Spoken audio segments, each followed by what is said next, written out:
성범죄로 10년형을 살고 나온 정명석 씨가 이끌고 있는 기독교 복음선교회 JMS가 CBS를 비롯한 언론사를 상대로 낸 각종 소송에서 패소하고 있습니다. JMS 탈퇴자들은 JMS가 언론을 상대로 소송을 제기하는 것은 내부 단속용으로 전담팀까지 구성해 대응하고 있다고 주장했습니다. 송주열 기자의 보도입니다. JMS는 지난 3월 CBS 김현정의 뉴스쇼에서 줌바 댄스 강사이자 JMS 신도인 A씨의 코로나19 확진 관련 방송을 문제 삼아 명예훼손 혐의로 고소했습니다.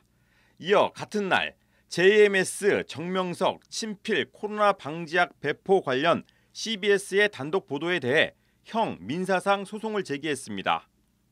이에 대해 검찰은 혐의 없음으로 불기소 처분했습니다. 그러나 JMS 측은 이에 불복해 재정 신청을 했고 서울고등법원 제30형사부는 지난 9월 10일자로 JMS 재정 신청을 기각했습니다. 이와 별도로 JMS 측은 CBS 보도에 대해 정정 보도 청구를 냈고 줌바 댄스 강사 A씨가 소속된 천안 S교회에서 지난 10월 CBS 기자 4명을 상대로 부당이득 청구 소송을 제기했습니다. JMS 측은 MBC와도 억대 소송전을 진행하고 있습니다.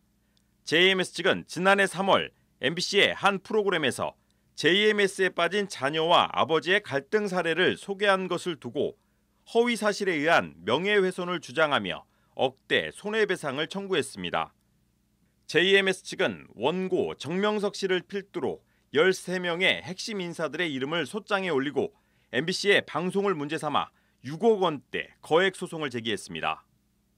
그러나 법원은 지난달 25일 JMS 측의 청구 내용을 기각했습니다.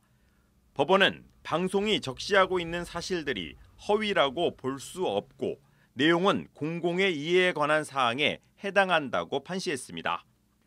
JMS 측에서 MBC 방송을 문제 삼은 것만 20가지, 정명석 씨의 여신도 성폭행과 10년 옥살이, 성폭행 피해자 인터뷰, 위장포교와 정 씨의 출소 후 동향 등이 포함돼 있어 향후 JMS 관련 보도에 영향을 줄 것으로 보입니다.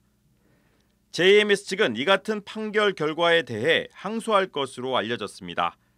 JMS 탈퇴자들은 JMS가 소송전을 이어가는 이유에 대해 내부 단속용이라고 말했습니다. 총재라는 사람이 대법원에서 성폭행범으로 판정이 됐다라는 것도 그것도 안 믿는 사람들 많아요.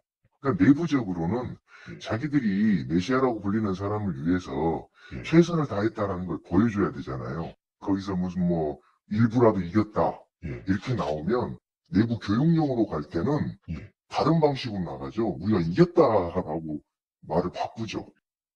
한편 JMS는 통일교 영향을 받은 정명석 씨가 지난 1980년 창립한 단체로 현재 2만여 명의 추종자가 있는 것으로 알려졌습니다.